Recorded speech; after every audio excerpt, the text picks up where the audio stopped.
how do you get past the cringe shit that you do? You just have to make enough. Like, did you go through that period where you're just like writing and you just push through, or did you always think your shit was gold? You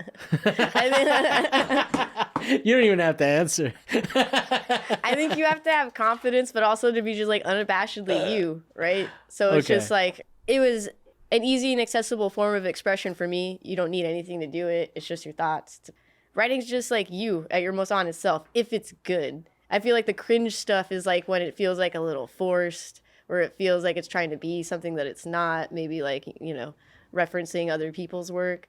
But the best writing that I've heard, read aloud, you know, everyone has like a different kind of style, but like if it's like honest, interesting, and a different perspective that I'm not used to, like I'm there to listen, I'm there to read.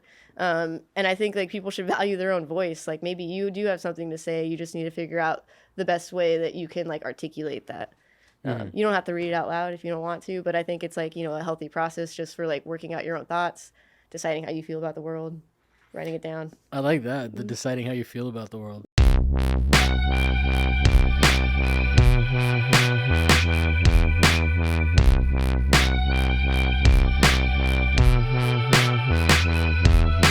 Welcome to What's My Thesis. I'm your host, Javier Proenza. Every week, my guests and I share the answers we found to the questions we have. Join us as we explore and expand our worldview and ask what's my thesis. And today, we are at the awesome studio of artist Jacky Perez, who goes by La Conejita. So where are you from, so that everybody has a context? I grew up all over Southern California. So I was born in Cerritos. I lived there until I was about 7. I've lived in all the counties. I lived in LA County, Orange County, Riverside County. Which is the poshest? There was a 6-month period we lived in Dana Point. I don't know if you know where that is. That's Orange County, but it's like a really nice beachfront community. Oh, wow. Yeah. Did you like that? I mean, I was like maybe 11 or something at the time. That's like a perfect time to have like a fancy beach. I mean, you're a middle school kid. It's not what you care about. Oh, really? Okay. I don't know. Yeah. So you weren't like spending all the time on the beach? No, actually, but there was a really fun program that we did. It was middle school, and there's a famous book that was written called Before the Mast, and it was written by Dana Point, is named after, I think, Richard Dana. He was a seafarer explorer, so he wrote this book called Before the Mast, and it's just about his like sea experiences. But the ship that he sailed on is parked. It's harbored in Dana Point, and we did like an overnight stay where we basically pretended we were in the late 1800s and we had to like live on this boat for 24 hours. Wait, this was like when you were kids? Yeah. This is middle school. So there was something cool that happened while I was there. Yeah. That also confused me because that sounds like something you might actually do now. Because I think. Yeah, I have friends that live on boats, so I have hung out on boats. Yeah. I know. That doesn't seem like it's just a childhood thing for you. No, that was my just foray into it. Cool. Well, so you're a fabricator, right? Yes. Can you tell us a little bit about how you got into that? And we're obviously in your like little workshop area. Yeah. I mean, it's not little. Yeah. My home shop. I will, I guess, explain what a fabricator is, because sometimes people don't know what the term analogy means. It isn't someone that works with fabric. Sometimes I do. But it's basically a person that builds things. I happen to build things for other people, which includes like a lot of artists. I also, because we're in LA, I've worked on a lot of like, you know, film industry stuff, making like props and sets. But basically I like to think I can make people's dreams happen. If you show me a drawing, I'll try to figure out how to actually like make it, you know, materialize. Is there like a specific prop that like is iconic that you've made that you're proud of? or Props? You know, like, did you make the anything that like really that you saw in a movie and you're like, holy shit, that's fucking awesome? There was a summer for about 3 months that I worked at Disneyland. Okay. And it was the opening, or, you know, before they opened the new like Star Wars world. I didn't work on the Millennium Falcon, but that was there. But I worked on, I think it's from one of the newer movies, and I hadn't seen the newer movies, so I didn't know what it was. But it was on one of like the bad guy ships. I built one of those. You built one of the on the newer like. If you go to Disneyland and you watch their like stage show when all the characters come out, they come out of this spaceship, and I did a bunch of the body work on that spaceship. Nice, that's pretty cool. So have you watched the show yourself? I saw the movie eventually. Oh, okay. And I was like, oh, that's that ship. That's funny. I think it was Kylo Ren's ship. That's what it was. Kylo Ren's ship? Yeah. I have like, it's so funny how much my knowledge drops when you get into like anything that's not the first three. I feel like Star Wars fandom has gotten so deep and like into different directions that like I can't even really say that I'm a Star Wars guy anymore. Like when I was a kid, like you were like people were kind of gatekeepers about Star Wars, Okay. right? You know, like and like oh you don't you know like people would quiz each other, like it may be a generational thing, but I think that now like there's the prequels and I have no idea. I've watched them, but I have no idea. But like the kids fucking love that shit. They're like super obsessed with them because they grew up with those movies. And fair to them. But that's what I mean. I'm like a poser. I have no idea. You know, like I know a slither of like the what the expanded lore is right now. I don't know. So okay, so then you're making things for artists as well. So how's that different? Is it different at all? Oh yeah. Because usually.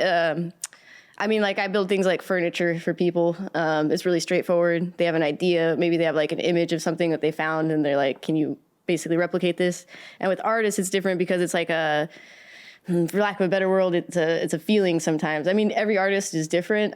Sometimes they like have more drawings. Sometimes it comes from people's dreams. So I like go off of like ideas, feelings. They also usually have a body of work that I can reference, and they're only really coming to me if they're making something that's like out of their comfort realm or not really their medium, but they still have like a concept that they want to see executed. And I have way more fun like working with artists and like, I don't know, just doing like the straightforward design kind of stuff. Is it more collaborative in that sense? Every artist is different. So like sometimes people are like hands-on and they're like, I'm in their studio or they're in the shop with me. Or sometimes they're just giving me like, you know, an idea and an end date, like, you know, a deadline. And I just have to, and usually it's like, you know, they either have like a show coming up or Freeze, when Freeze was in town, like a lot of people were setting up their studio. So they wanted like work so they could, you know, showcase it. And you're like a high level welder because I know I have friends that say they wouldn't like sleep on a bed that they welded for. I don't know if that's to that extreme, but you've like welded stuff that you drive, right? Yeah, I mean, actually, the bed I sleep on used to be the flatbed of my truck that I used to drive. That you made? Yeah, now I sleep on it. But the flatbed you also made? The flatbed, I mean, yes, I bought a $900 Ford Ranger in Compton, like maybe like 8 years ago. It failed immediately. So I had to remove this thing in the fuel tank. They call it fuel pump. And in order to get to the fuel pump, you have to basically take the back cab off of the truck, which is like only like 6 bolts. I'm also pretty short. So putting stuff over a truck isn't very helpful for me. So I decided once I fixed the fuel pump that I was just going to make it a flatbed because then I could load everything pretty easily. And I drove that for like maybe like 5 years. Until eventually the engine failed, and then it was just parked in my alleyway at the other shop that I used to work at. And when it was time for me to move shops, I had to figure out what I was going to do with the truck, so I just decided to cut the useful part off the back, made myself a bed. So, and like, did I see your car today? Is it here? That's my new car. That's your, okay. So, because this is the first time that it's a bigger Ford, but I think that this is the first time that I've seen something that's not just like a shop car that like, you know, like it's got... This used to be a landscaping vehicle. Oh, but it still looks pretty. It still has its paint on, you know? Yeah, like, yeah. I think some of the other stuff that you had was a little bit more of like a workhorse. Oh, yeah. Yeah. And I purposely messed them up. Yeah, exactly. So is that like a sign that you're maturing and growing up? Like you want to have nice things, nice tools? Now I have a Ford F-150 instead of a Ranger. You can't fuck with that. Like that's like you've become part of a subculture now. Yeah. Without knowing it. I didn't even think that I would become like a Ford person per se. It's just what I happen to have. And it's just what I'm familiar with at this point. Or do you get like people being like, hey... Not this one. I mean, my neighbor across the street's got like one of like the new F-150s, like 4x4s, like super, also has like the Blue Lives Matter sticker on the back. But, you know, it's a different culture I didn't find myself. I didn't know that I'd be a part of. Well, I don't think that necessarily every Ford person's a Blue Lives Matter, right? Not necessarily. But you know what?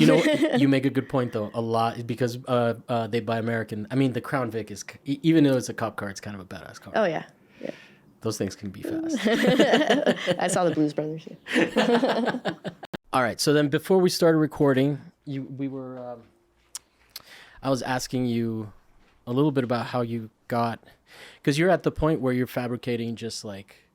It's actually hard to schedule you. Yeah. not in a negative, not in a throwing shade way. I just didn't realize like, you know, like how crazy it was.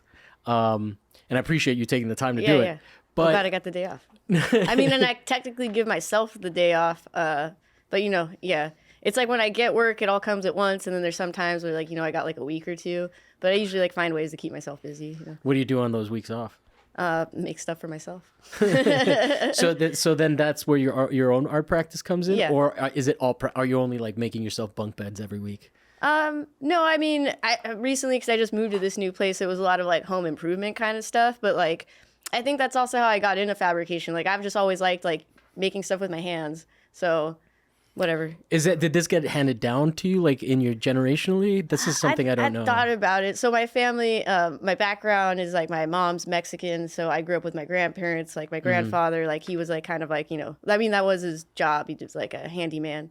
My grandma was a seamstress, so I felt like I just learned from them that like that's what people do. They make things with their hands. But that's great. I mean, that's a great. I wish I had that like kind of foresight. The only options for me were like graphic design in my parents' eyes, or they were like, yeah, just become a teacher. It's so easy. And then I was my like, mom's a teacher. Yeah. Well, no, they wanted me to become like a college professor, an adjunct, which is like everybody. Hey, you got time, man. Oh no! The last thing I want to do is become an adjunct. I mean, no shade to that job. Yeah, it's just like, it's a whole another at least 2 years to begin with, and then now I'm competing with everybody that's like younger than me. Yeah. My mom wanted me to be a fashion designer. I think you could probably do that. I bet I could do that. I think you got the skills. And then so then what do you do in your private like art practice? What do you get into? Like what do you? I do work in metal a lot. It's like what I'm familiar with, and it's also what I collect. I collect a lot of things. I'm an appreciator of objects. I find them. I usually like manipulate them, make them into something else. It also is like how I justify keeping them. So it's things that I make for myself. I don't necessarily showcase my art in like, the traditional sense of like, I'm not looking for galleries to represent me. I'm just happy but I work for galleries too. So it's this, I don't know, in my own personal practice, it's just like a private thing that like, I enjoy. And then I'll showcase it, if I get invited to be a part of a show, but it's not something that like I've shown push. you. I mean, I didn't show you, but you've shown with me at a show. Yeah. Yeah. I'm not against it at all. It's just, it's not something that I actively pursue. Yeah. I mean, it's probably hard enough to keep up with finding like just work, Yeah. And I mean, it's part of, especially like before COVID, that was a large part of my job. I mean, I just love art. So I like going to openings. My partner is a painter. So I like being around it. I like knowing why people are making what they're making. So going to openings and like talking to people, like I was always into that. But it always also snowballed into like, that's how I got work. It's like people would ask me what I do. And I was just like, oh, well, I happen to do things that like might be useful to you. And so. Oh, I never thought of that. Like that's a completely different context to exist in that space. Yeah. Cause I mean, but it's somewhat similar because I'm there to like book guests mostly, or it's always in the back of my head. You know what I mean? Yeah. Well, you're there to meet interesting people and ask them about their practice. I've gotten on like a lot of studio visits or just like met people and I was just genuinely curious about their practice. And then it either led to like, either me being invited to be a part of a show that they were like involved in or just meeting people that, needed my assistance in some way. Yeah. No, but I also like now I like the idea, the image of you just being like ambulance chaser. just like overhearing two people and just rising like the crypt keeper and just being like, oh, you need a fabricator. It's actually really funny too because sometimes people like look at me and they're just like you can do this, and it's just like, oh yeah, dude, I've done a ton. Oh dude, I have no doubt. I am like, you are probably the best, like the only person that I trust that knows what they're doing at their job full time. Everything. I mean, I have other artist friends that can do like some level of fabrication, but I would not drive their car. I mean, my car has been in various stages. I mean, yes, this is the nicer one, but all works in progress and all experiments in their own right. I think that you asked me earlier how I kind of ended up, in this field. I'm like, it's fascinating because it really is like, I mean, you're obviously one of the more successful people that I know in well, no, in terms of like if you lived in Burundi and it, in a country where there was like a happiness index, I think that's Burundi. Uh-huh. But like where like, cause you still have your hustle, but you're always just relaxed and chill. Like I enjoy it. Yeah, you never seem stressed out by work. Oh, I definitely have been, but I've learned, like, especially like, this last project I did was like a huge fence for like a friend of mine, and that was actually kind of different because she let me do what I wanted with the fence, right? Like sometimes people have specific ideas. It's got to be clean. It's got to be slick, and like I can do that, and I enjoy it to like a certain extent. But like if you let me like have free reign, like I'm just gonna be more involved in it, and it was a different kind of stress because like I've been doing this for so long that like I don't stress myself out because it doesn't help the project. It doesn't make things go faster. If anything, like things just like start to pile up and you just get overwhelmed. Yeah. That this project was a little different because it was personal. I wanted her. She's a friend of mine. Like I wanted her to like it, but I also wanted to like have some integrity of like my vision and like wanting to translate that. And I just to be clear, because I don't know if we explained it on the recording because we talked about the project. You basically made a gate for somebody. And it was a large gate. And what I appreciated, I asked you how many people could carry it. And you made the distinction that you did not count as the measure of a human in this within the There's carrying capacity. There's a lot of things I could do, but heavy lifting, it's like not my forte. Is there like two normal humans you were like? So two regular sized people could carry it, but in this case it was like I needed two other people to help me, like one other person on my end and one person on the other side. But it's you have like this knowledge base of just like how to even install what you made a trench. You did a nice post. It was like we trench in, we're doing this. Oh yeah, my process. Yeah, pictures, but it was I was like, oh, I'm not doing that. It must have been hot as fuck too because you're out in the desert. Oh yeah, man. It was out in the desert. The fence itself was 12 feet long, 6 feet high. And but a lot of those things, like I have some experience, sort of. Like actually, most of my cement experience, because we had to mix much cement, was actually working for an artist, and that's like one of the things that I had to do a lot. So the practical application of it, like dumping it into the ground, leveling it, I kind of knew, but I watched a lot of YouTube videos. Yeah. And I watched a lot of videos of people like in the Philippines in their flip flops doing it, and I was just like, if they can do it, I can figure it out too. But yeah, man, that was like. It just ended, so I'm like still coming down from that, like because it was so much buildup, so much stress, so much physical, like Yeah, that seems like it's angst and labor. And now that it's done, like she's happy, I'm happy. The trench was dug, it's level, we're good. Do you feel like you get more burnt out physically than mentally? No, I mean but then like it's like something that I've learned to do. Like I don't beat myself up mentally. No, I don't mean in terms of stress. I mean in terms of like in the process of a day. Like the idea of like for example, the thing that's most exhausting for me about all of this is to sit down and edit it. Right. Oh yeah. And that's not physical labor. I don't come home, but there comes a point where I hit critical mass and my brain cannot fucking edit anymore. Which one do you find yourself getting tired? Like tired from doing manual labor or just like being burnt out from the creative process? Oh, interesting question.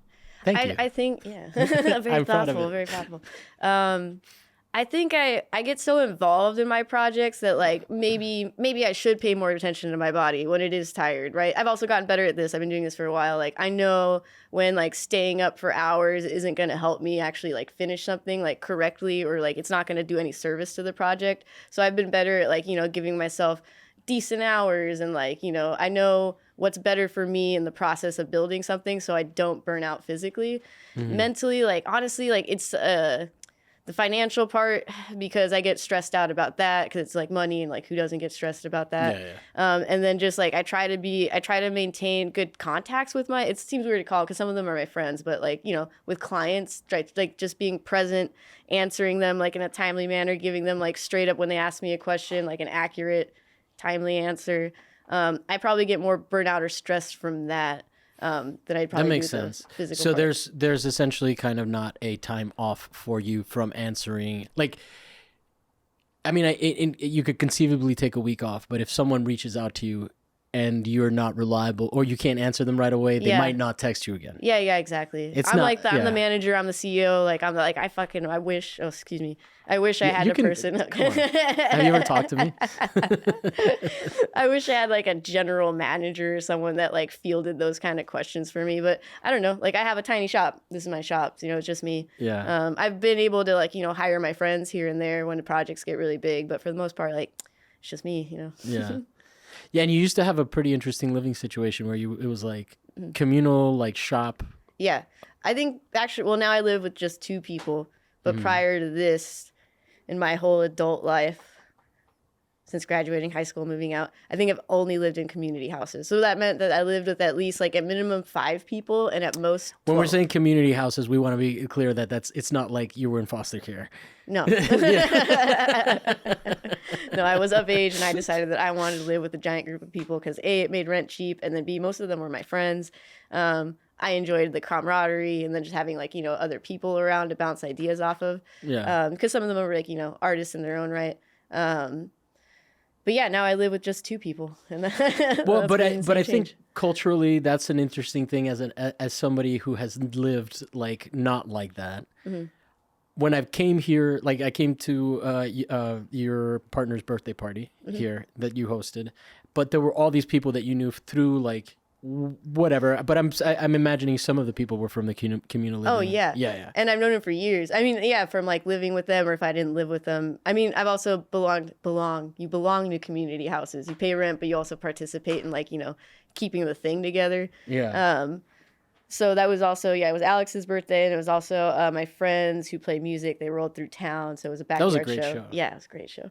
And I've known those guys, you know, forever, and we've lived together at like various points in our lives, but, you know, you still maintain those relationships. I don't live in a community house anymore, but we still like, you know, have them all over. But not everybody has like friends like that. You get what I'm saying? Like that's like... It's odd because I'm just so ingrained in it or like enmeshed in it that like, yeah, I realize... From taking a step back, you saying that makes me realize it. But I also grew up at my grandparents' house, and like that was like everyone lived there. So I'm kind of like used to having like a lot of people around. But okay, I don't know if this is like weird to say this, but here's how close you guys are. This is like, I came to the party and I was like, oh, hey, I didn't want to take your attention away from your friends and stuff. But like, it was so clear that I was the one you didn't see that much. That you guys paid so much attention to me. And I just, like I told you guys that night, I was like, oh my God, I feel so attended to. I was like, I feel like you guys are happy that I'm here. Yeah. But I think that the underlying, the subtext of that is that like your community, like you are so involved in them, you know, that like. It's my extended family. Yeah, exactly. You know? And that was definitely the vibe. Yeah. So, okay. So then why, you said metal is your favorite material, and I like that you've worked with concrete. I'm curious why you haven't worked with concrete, but I also know why, because it's a fucking pain in the ass. Oh. Like sculpt something and now you got a fucking monument. Yeah. I mean, I like, that's also how I kind of got into, I guess, to hark back on that question. I got involved in this kind of work because like, I'm curious and I'm interested in how things go together, right? And like whatever is the process that'll better execute the idea, like I'll learn how to do it. So a kind of, for lack of like, you know, a better trope, but like a jack of all trades, like I've learned how to do a lot of things. I'm not necessarily the best at them. I've just had the most experience with metal. Mm-hmm. For whatever reason, I think it's also like a handy like life skill to have, and like I get asked to do, I get asked to do it a lot, and I enjoy it. So, do you ever get into like? I've noticed that you have a quarter pipe. Oh yeah, but is wood something that comes up for you a lot? Oh yeah, right. I mean, it's versatile, right? Like wood, metal. Like when you're making furniture and stuff. Mm-hmm. Well, yeah, or whatever it calls for, whatever the project calls for, you learn how to adapt and like. But then, do you design furniture when those clients that are not artists come in? Because let's go to the more like job, like the less creative input side of things, where like someone's like coming to you to commission a piece of furniture. Mm-hmm. Tell me about that process. I'm trying to see how often you have to wear a suit and tie. Oh, never. No, but you like metaphorically. I do have a nice suit. Oh, I bet you do. Yeah. you and Alex have a very good sense of like, just like, hey, we're still young, man. We still look sharp. I can't remember the last time I've seen you without a different hair color. Keeps me young, man. I mean, It's also just like, I don't know. It's another extension, like malleability. I love coloring my hair because it's just like another thing I can play with. No, it always looks cool. I'm just, I mean, as someone who can't color their hair. You got the white in the beard though. You could. But that only makes me look distinguished. It doesn't make me look useful. Oh, hey, that's my friend Robert. Yeah. Yeah. I've been to people's houses. Now that we see your friend Robert, I've been to people's houses like that, where there was like a backyard show and stuff, and it was like a very warm environment. Not that people are always aloof, but like, it's like the opposite of what you think of Los Angeles when you think of like how people think of Los Angeles. Oh yeah, yeah. I mean, I don't think I would like. I mean, I technically grew up in and around Los Angeles. I don't think if I didn't, or how would I turn that? I wouldn't like LA if I didn't know the side of it that I know. It can be really cold. Everything's really far. Not like climately cold, but I think people have their own little bubbles and they operate within those bubbles. But if I didn't know the community that I did, I wouldn't feel like I could like operate like in multiple spheres, in different parts of town, different interest groups, kind of thing. Yeah, I feel like over here, my experience has been that it's like less than, I mean, because in Miami, everybody is very, it's like abrasive, not cold. So maybe it is cold, but at least people are friendly over here. But then it takes you a while to find. Like I've talked to newcomers to LA, and I'm like, okay, look, you're gonna meet a bunch of people. You're gonna think you're friends, and then you're gonna realize that you're just friends because you're new in town, and you're trying to find your crew. It's not cold. It's like a little aloof. Like people are very surface level until you can like break. But I think that's just people in general. But I think it's also like, sorry, go ahead. Yeah, I think it's also like the geographic. It's like the way the city's laid out. Yeah. It's just like that's what it breeds. I've been to other places where it's just like the reception is much warmer, but it's like a much smaller like layout. People, although the weather, people like spend winters together. We don't have winter here, so yeah. Yeah, and then I hear that. I mean, I've enjoyed Chicago, but I hear that the Midwest is also very passive aggressive, which is nice that you don't deal with that here as much. I mean, you deal with it everywhere, but it's not a cultural trope. Yeah. All right. Okay. So then you say that you don't necessarily have like an express, like a thing that you pursue in gallery, but you, and I think that that's awesome. Like I don't think that you need to be an artist that pursues that, right? Like to be defined as an artist. And I think I think that that's what I really enjoy. I feel like you have a specific kind of freedom that it's like art, and I think it also comes because I work so closely with artists that like do like that's another job. I prefer like I have a regular job, I enjoy it, but like I like to kind of like keep my practice. It's less work for me if it's just for me, I don't have to be out there making connections and schmoozing, which is like another aspect of being like a working artist. You don't think that you're now I mean, we were trying to pivot into poetry, but now I have a question.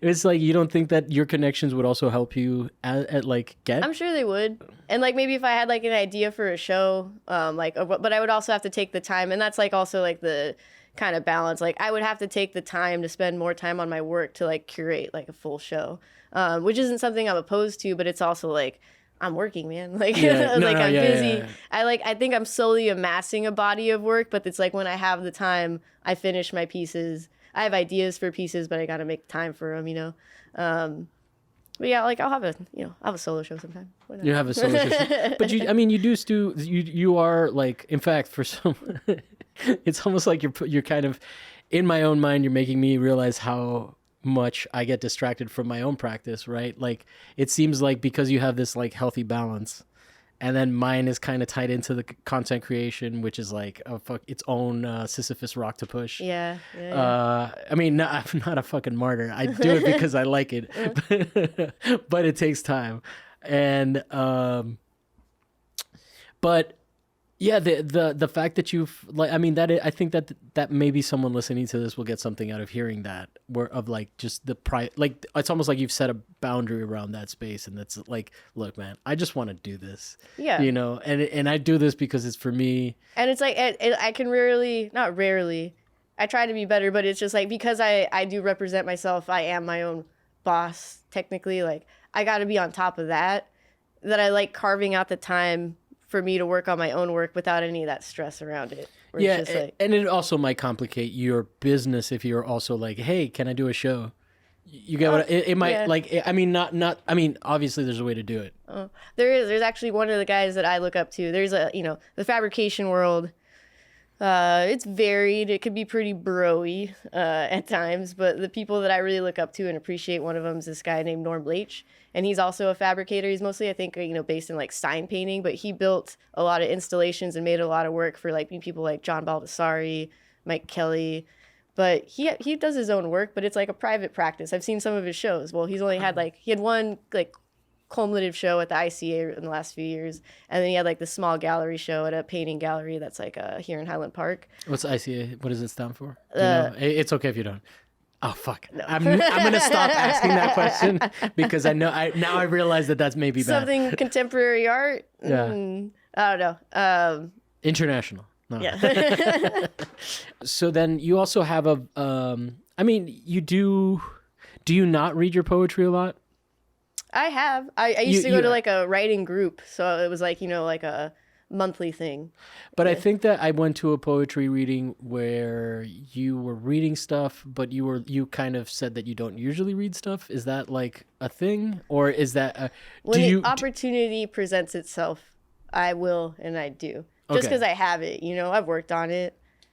I wrote it down. I might as well read it out loud, right? Cool. So no. I'm trying to understand, like, because I mean, I don't know what your practice is entirely, right? In terms of poetry. Yeah. And what my perception, maybe it just had been a while or something, or maybe I'm confusing you with someone else that said that. No, I'm pretty comfortable with it, but it's just like it's slightly performative, right? But it's like another vein of like, the art world, but also like, people that are interested in listening to poetry, right? Like that's a pretty niche group. So like I would go to a writing group because those are people that were receptive to listening and would be working on things too. So you would get like feedback from other people that also like, share the practice. And it's like one of those things that I do that like isn't physically intensive that I just enjoy doing. Maybe because of that, but is also equally as expressive. It's an interesting medium. I mean, I'm talking about it like as an absolute not practitioner. Yeah, not practitioner, and not even necessarily an elegant consumer of it. I appreciate it.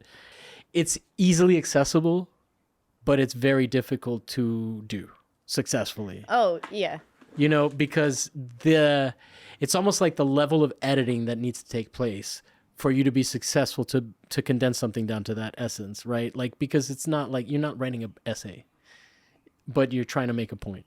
Yeah, concisely, while people are still interested in hearing it, right? But I know, and then everybody's like, writing style is different. I'm sure people's like practices are different. It's another thing that I just do for myself. But like when I was going to the reading and like writing groups, it was just nice to be in a community of people that like also, and everybody did it differently. But we all like, at least had like the gall to get up there and like say it out loud, right? Whatever we'd been like writing away in our little studios. It's a really intimate space, right? Because you're like someone's becoming very vulnerable. Their only skill is their talking, right? Like, and how they think about things. Well, so okay, then how do you tell me a little bit about the different approaches? Like how, I remember, just to lead off the conversation, I remember that there was one person that's like literally the only poetry reading I've been to in the last decade, I think. So I am trying to ask informed questions with very little information. But okay, so there was one woman there who was talking about who like had a flow and had like almost a rap flow, but like a very 90s rap flow, and talked about how she didn't listen to contemporary rap. Oh yeah, Lena. Okay, and then there you go. The styles matter. It's almost like graffiti styles. Yeah. So I would say that that's like very much influenced from a hip hop realm of a very specific time. Like, can you expand? Like, I know that Alex, your partner, is maybe more of a. You laughed when I asked if he ever read anything that wasn't a bummer. Yeah, and it's so funny, right? Because he's like such like a jovial personality. No, he's like the yeah. But like these are and those are like that's why I love writing though, because it's just like you're hearing someone's mind. And like, you know, this is like onto the page, something that they decided like was important enough to like share with people. But there are those dark recesses of his mind, and that's what he thinks about sometimes. And it's just so like refreshing sometimes to like hear it, right? Or to read it. I think if you're asking me, like my process is more. We don't have to go into your process just yet if that's too overwhelming a question. If you're ready to answer, that's fine. I just meant like, okay, so we've got two there. We've got the more like rap essence, you know, influenced, whereas like the Charles Bukowski school, you know, like what other schools have you seen in within the community of poetry reading and whatnot? That's also a good question. I mean, I'm so proud of myself today. Yeah. I also feel like some people's writing style, it's like an extension of like, you know, if you talk to somebody, like how the cadence of their voice, right? But also how they kind of put things together in their head. Some people are more detail oriented and that like might come through the writing. I would say that like people's writing style is just also like a reflection of like kind of like who they are, how they communicate. How would you go about describing your approach to it? Like, how do you approach it? I think I read a lot of books as a kid. Like I still read a lot of books. And I think I borrow and am influenced by a lot of the things that I read. But my process as a way of not getting in my own way is kind of like the more stream of consciousness style. I also talk to myself a lot and out loud and in my head. And I have a habit of like, I got lots of notebooks and I write everything down. And so I'll pick and choose, I'll review them, I'll go through them and I'll pick and choose things. Like there's some things that I consider, I guess, thematic. I'll put them all together and maybe like that's like a short poem. Yeah, but mostly I just pay attention to my own thoughts. Things that I think are interesting that I can like put together in a larger body of work, I'll pick out and I'll work on and rework. And I don't have a computer at the moment, but when I did, I used to lay out books a lot. So I would just print my own, you know, I wouldn't call them zines, but they were like short books. They're like super fancy zines. They're almost like promo shots, or like. I mean, I was trained in that. I actually went to school for industrial design, but one of the things that we learned how to do was like, you know, the Adobe suites, and like I loved InDesign. I loved being able to like put everything, you know, in a clean like kind of format, print it, cut the edges, like have a nice little product at the end. So do you think that does that influence the way that you think? Is it sort of visual while you're... Oh yeah, I mean with the poetry books or the books that I have made, it's written word, but it's a lot of collages, drawings, things like that. So they're all related to each other. Like the drawings, the collages like are influenced by like what the writing is, like specifically like in that one book. But you've made other ones, right? Or it sounded like you made other ones. I made a few. Yeah. I've only seen one though. Yeah, and it's very cool. That's the nicest one. Yeah. But well, I got a really nice printer. Yeah. It's the gear. Yeah. And so I was able to like take, because I also make things like, you know, I got loose leaves everywhere. Like I got like a bunch of notebooks. I got a bunch of pages that I was able to finally, and it wasn't since I've been in school, right, where I had facilities access, where I like had a nice printer. I could sit for hours at a computer. They had all the programs. And so I would just like have a collection, like boxes of papers that, that I was able to like, you know, scan them, transcribe them, lay them out, and just do it for myself. Since it was the first time since I've been in school that I've been able to do that. That is so crazy. And that what you just said there reminds me, and maybe that speaks to sort of the intimacy with the self of poetry, where all you need is like your thoughts essentially, and maybe something to make marks with. Yeah, and I had it all like literally like kind of paper clips together or bound. Sometimes I like sew the binding, but it was one copy, right? It's the one off. That's all it is. And it wasn't until I had the means of production, right, that I could like scan it, make multiple copies, change the layout, bind it a little bit differently. So it went from this one precious object into like, you know, an anthology, right, of like a few different kinds of books. How long was the gap between when you had access to facilities and when you could actually like fulfill your dream of doing this shit again? It was a long time. Yeah, like decades? Yeah, I mean, I would do like maybe like lower brow versions with like whatever I had available. But it was probably 3 years ago is when I got that printer, and I haven't been in school since like, when did I graduate? 2013. Well, I've realized that I have all this equipment from when I first graduated college that is like completely obsolete. Like I have a Wacom tablet that's like they haven't updated in forever.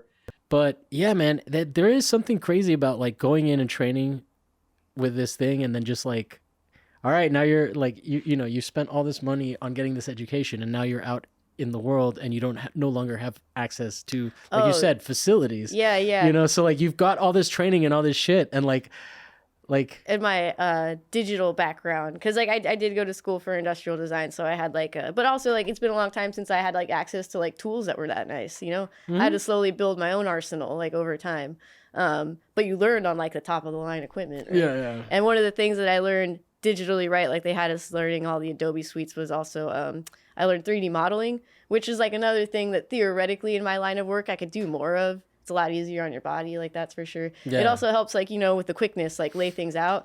But I'm so reliant on, I did take a class in drafting, so like old school drafting with the rulers, you know, like architect scale. But I really enjoy that. It takes a lot longer, but I also feel like it's like pen to paper, kind of like writing. Like I have a better way of working it out, you know, mentally from my hand, you know, to even like delivering it to like a client, right, of like what I'm presenting them. I could do it 3D rendering, but I don't have the money for that program necessarily. Not the program that I learned how to, I use SolidWorks. Like that's like several $100s, like just for the license to use it.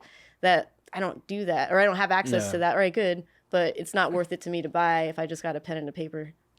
But it's interesting the way that you described the two different ones, where it's like, there's almost like, the way that you described why you enjoy it, even though it takes longer, is that it's almost like you're saying that you're the computer in that process, right? Like you're the one, like it's going through, you understand what's happening, right? And so, as instead of like using a calculator, you've done it is, like, yeah, it's a digital calculator, and it literally will like pull things out, you know, in a space of it's 3-dimensional modeling. It's like, it is really powerful. I like enjoyed it while I was learning it for what it could do, but it was also frustrating because like, I don't know, my brain just works a little bit differently. Like I'm used to being like, you know, able to like scrap the idea or draw it in a different perspective without having to like input a bunch of formulas in order to like make the computer reiterate what I'm trying to do. So I'm just like, I'm a little more old school that way. It's funny to hear people younger than me say I'm more old school. But I learned it from like, because we had our digital teacher, right, that was teaching us 3D modeling, and then we had a drawing teacher, and he was an old guy, and he's like, this is how we used to do it back in the day, and he had all the Copic markers, and you could do perspective, like fucking like in like 20 minutes give you like a whole rendering of the same thing that would take like probably the same amount of time, but you get a digital version of it, right, through SolidWorks. And like, I don't know, I appreciate the hand process. No, I totally, Have you seen ever, I mean, not related, but have you ever seen any of those people that do the like freehand, like just ink drawings that like where it's like just weird, it's almost like calligraphy, but it's not crazy. Unfortunately, like the only way that I know about it is through like Budweiser commercials. So it's like this amazing art form. He's like, hey guys, check me out. Thanks, Budweiser. Hey, I mean, Budweiser technically got, you know, gave money to an artist just to do that. No. I'm not hating on him or the. I'm just saying that it's unfortunately it's unfortunate that that's how it has to be. That's the only context within our world where that gentleman will get exposure. You get what I'm saying? Where like a brand has to be like, oh hey, that shit's cool. Isn't this cool, guys? As opposed to just like everybody like, yo, that shit is cool. Yeah. You know. I mean, maybe nowadays, but okay. So then, what do I maybe not know about poetry that you want people to understand? That like, you know, because like it is, I think it falls under the trap of most poetry that people have encountered is like their girlfriends or when they were in high school or their own shit that made them cringe. There's like probably some like equal aspects of like high snobbery, but also like real like melodrama, right? Where people are like, oh, poetry. But I'm just like, it's honest and it's interesting, right? Like, and it can be really raw. That like if it's also kind of the way that I see when people ask me, or I don't know, like the kind of work that I do, where people are either like interested or like astounded that anyone could do so. I grew up watching my grandparents, you know, work with their hands, right? That I was just like, it seemed like an accessible thing. As long as you like learned, took the time to, anyone could do it. And I kind of feel like writing is a therapeutic thing, like just for yourself. If you want to share it with people, like that's great. But it is one of those things that I think is like, yeah, it's accessible and it's something that people should just try if they're interested. Like everyone has the ability. You just have to have like the focus, you know, or the want to execute it. Then how would you help people that feel like they're for, I mean, I'm asking for a friend. How do you get past the cringe shit that you do? You just have to make enough. Like, did you go through that period where you're just like writing and you just push through, or did you always think your shit was gold?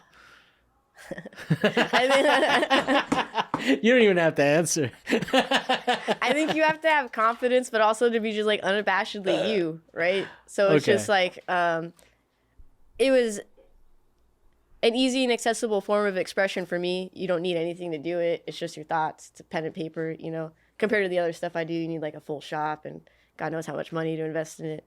This is like, writing's just like you at your most honest self, if it's good. I feel like the cringe stuff is like when it feels like a little forced, or it feels like it's trying to be something that it's not, maybe like, you know, referencing other people's work. But the best writing that I've heard, read, aloud, you know, yeah, like my friend Lena that you were talking about, like everyone has like a different kind of style, but like if it's like honest, interesting, and a different perspective that I'm not used to, like I'm there to listen, I'm there to read. And I think like people should value their own voice. Like maybe you do have something to say, you just need to figure out the best way that you can like articulate that. You don't have to read it out loud if you don't want to, but I think it's like, you know, a healthy process just for like working out your own thoughts, deciding how you feel about the world, writing it down. I like that, the deciding how you feel about the world. That's an interesting thing because everybody, especially right now, everybody's so certain about this is how it is. Well, and that's where the dialogue. And everyone has like, you know, like a fucking like online platform where they can just say whatever they want to say, be held accountable for like a second, however long it's frozen in that like, you know, internet time, give everybody the ability to comment on it. But, you know, like writing's like a lot more personal. Like, you know, you can take time with it, be more thoughtful about it. I think that's definitely true. There is something that is difficult to sort of acknowledge, which is that you don't necessarily know how you feel about something until you actually like sit down and analyze the thing, which I think speaks to what you were talking about. Like you, what triggered this was that you said that like to even know how you feel about something, which I find very valid because, you know, I don't know if you're familiar with Artist Way. Okay, so it's a self-help book. It was helpful for me after I lost access to all my facilities. Okay. And I was like, what the fuck am I going to do? And then I had to take a very specific, like, I had ideas that were like huge investments of money that like I was like, I mean, at the time, they're not like compared to what I've invested in this is nothing.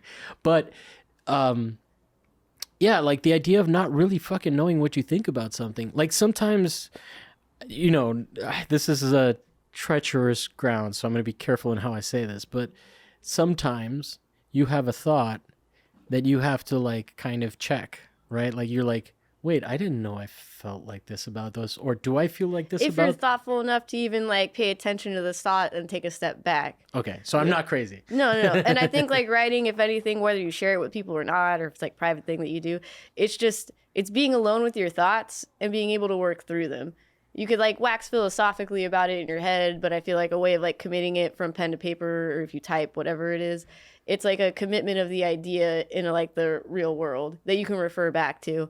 And it's just your own voice. And like, I feel it's a conversation you have with yourself until you feel the need to share it. Right. So then maybe the solution to the cringe part is is editing, right? Like it's like any creative process. Yeah, I think it's getting to know yourself too, which is like kind of like a freeing thing. Maybe that's the thing. Maybe you are a little cringy, but maybe it wouldn't be if you spent more time thinking deeper about it, and then, you know, like working through the idea, working through the uncomfortable thoughts. Yeah. I also like I'm in my head a lot. Like it's just a way that I can like work through things, and then be better able to reiterate it to people. You know, it's like a soundboard. No, that's great. Yeah, because I've been sort of trying to get a little bit more focused in that. I like my iPhone screen time hours are insane. It's like I have a full-time iPhone job.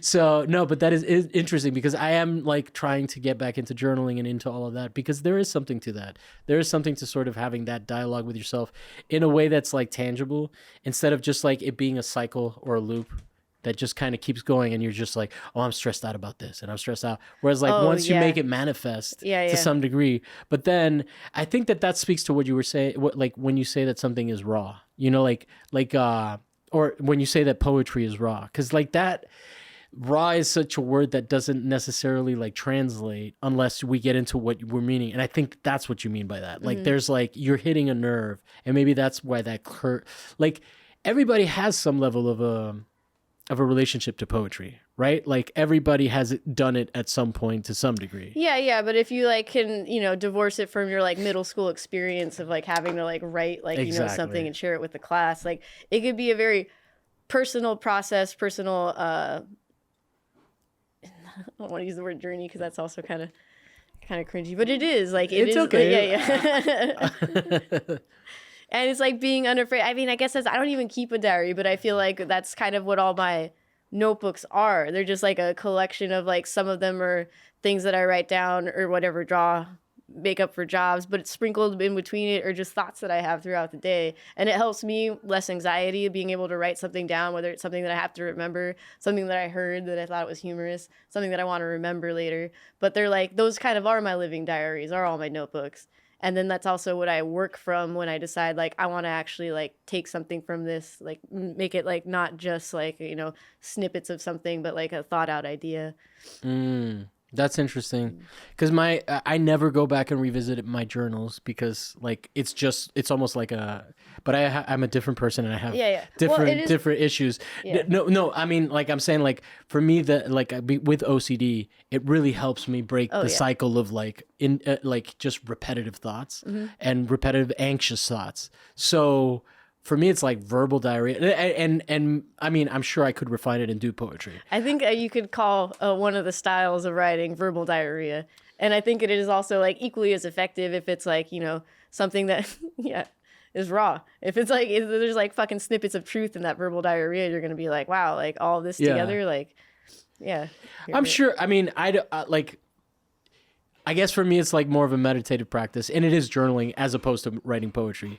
I'm just saying that like having that practice helps me understand the bridge to sort of that like, it's like a level, like I'm actually still uncomfortable with the idea of that level of intimacy of just like, oh, for sure. You know, like it's really fucking intimate because it's like, it's not like, hey, I'm making my thoughts and then I'm taking my I'm taking my thoughts and then I'm making a thing and then that thing represents those thoughts. And so it's like removed from me, you know, whereas like words, you know, like you still wrote them. And there's like a catharsis in it.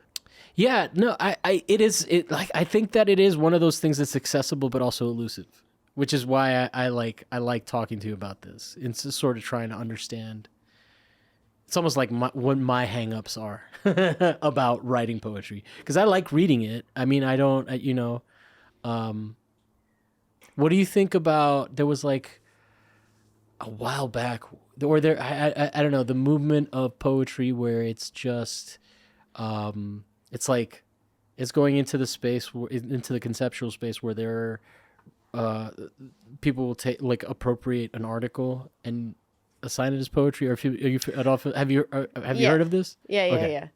Which to a certain extent, like I kind of do in my work. Some of the things that I write down are like headlines or things that I'm thinking about, things related to stories and whatever. I started this practice a few years ago in a way of trying to be unafraid of my own thoughts. Like especially when I'm working, doing manual stuff, if it's like repetitive, there's a lot of time for your brain to just keep going. So I would like, you know, stop myself sometimes when I was like... Can I pause you and just be like, not being afraid of your own thoughts was like... Yeah, okay. Anyway, that hit to the But core. then like what you were saying with the OCD thing, like sometimes you just need to write it down to get it out of the way. Write it down, leave it there, revisit later, or just know that it's there and you can like let it go. And sometimes when I was at work, I would just like, be thinking to myself, and sometimes I'd stop and be like, maybe I should just write that down. And that was where I actually got like a lot of material for things that, I would eventually turn to poems, prose. I also think it shouldn't just be like poetry, right? Like there's people, and this is what I was going to kind of bring up earlier since you brought up like the articles. There's people like, Mark Twain, Samuel Clemens, that were obviously like paying attention to things that were going on in their day, but were recontextualizing it and putting it into like a fictional framework. But they were into an entirely racist book that should be banned. But that like that style. No, yeah. That style. I was being ironic. Yeah. Is like another form of like of. I'm kind of trying to go back to like how you can make writing like less cringy. Like there's a lot of different kinds of writing. And I think like, especially from reading a lot of it, it doesn't have to be something that's like, even so prosaic or so like, personally profound where it like comes from, your personal experience. It could just be kind of like appropriation, just commentary on something that you're reacting to in the outside world. It can be translated, through your own insight. But I'm basically thinking of this essay that I recently read. That's Richard Feynman, the physicist, scientist. He was one of the people that helped develop the atom bomb. But okay, I probably do, but just don't know the name. Yeah, and like that's a lot to like come to terms with, right? If you're the person that helped develop this thing that wiped out like millions of people, what was your purpose in it? Did you do the right thing? And this essay is basically called, I think, The Reason for Science. And it's like him talking to himself, though. He's making this speech in front of a bunch of other scientists and dignitaries. But you could tell in the writing that he's just trying to justify to himself this whole experience, what he was involved in, but also like what brought like his field of work into like, to justify the means kind of thing. But you see, like, at least when I read it, like, you could kind of see this person's brain working through this, like, process, right? And it's very intimate, almost the way poetry is, even though it's talking about something kind of, like, abstractly. He doesn't really mention the bomb specifically, but obviously, like, that's what he's, like, it's trying to... magnum opus. Yeah, that's what he's trying to, account for. But yeah. No. I was talking about that time I stole the cheese. Yeah. And I remember what I was what I was thinking about. It's like there is something... It's almost like whenever you have an intellectual thought, it's like almost arrogant to not assume that you're appropriating, right? Like that's basically what's one of the things that was upsetting me a while back was when people were like, oh, don't do your own research, which is like the dumbest thing. Don't do your own research. It was related to it was actually kind of fucked up because it was related to Nicki Minaj saying that about her cousin having swollen balls, and like they just dragged her for it. But like it was like she's a rapper, she's not an academic. And so there's like something problematic and classist about the way that they were approaching that. But ultimately, like, it's all fucking appropriation. Like, what's my thesis is based on the fact that everybody comes on the show to talk about shit that they didn't come up with. And maybe some ideas that they've gotten from that. But like, it's more about like what you're interested in learning about, right? But that's also related to the Feynman article. Like, that's the purpose of science. Is that we like have these ideas so we can talk about them, so we can work through them. And if we're not here for anything, aren't we here for that? Like, yeah, exactly. Which goes to the whole fucking thing. Like that's why you need to research like narratives and whatnot. Yeah. And could anyone be a philosopher if they just had the time to read? Like, fuck yeah. Exactly. And then like what level of like, after agriculture, like to what extent are you like a drain on society if you're not, like at the point that we're at, it's like, do you really need to be a functioning member of society? No, you still gotta be a fucking hunter-gatherer, like it's like go out and hustle and get some shit. Yeah, on Amazon. On Amazon. Yeah, exactly. Nicely done. I think that this has been fun because we've slowly remembered how much we like talking shit to each other. It's like, oh, that's a good question. Oh, that hit right here. I feel like once we're done with this, we're gonna keep talking. Yeah, for sure. Well, we've been doing this like we're at an hour and 13 minutes. I mean, there've been weird pauses in between where we figured out, but we've got an episode, so we can wrap it up. I really enjoyed your insights on poetry because I guess poetry is there's the book, the Robert. No, yeah, it's the Americans. It's the Americans, the Robert Frank book that has the foreword by not Winston Churchill, but the bee poet. What's his name? On the Road, Jack Kerouac. Yeah. I love that. I was like Winston Churchill, and Jack Kerouac. The statesmen of drunks. the statesmen of their genre. But yeah, he wrote the thing saying that like photography is not a narrative form, right? Essentially, for a narrative you need a beginning, middle, and an end. Where like photograph is more like poetry, where it's lyrical and it suggests a narrative, but it doesn't necessarily have a beginning, middle, and end. Mm-hmm. So I think that that's an interesting parallel for me, because basically what I'm getting out of this conversation is that you're going to write cringe. You're going to take shitty photographs. You're going to make bad drawings. And I think that because people have been exposed to so much bad poetry and so little good poetry as a culture, I mean, unless you're including hip hop into that, I'm saying like poetry, right? Mm-hmm. Like a quote unquote poetry, like what would like fucking child rapist Ginsberg and all of those people. I never heard him introduced that way. But No, I recently heard about that shit and I was like, oh yeah, that makes sense. I don't know if he was a child rapist, but I don't want to throw that out, because if this episode is called poetry, like I'm gonna get a lot of flack.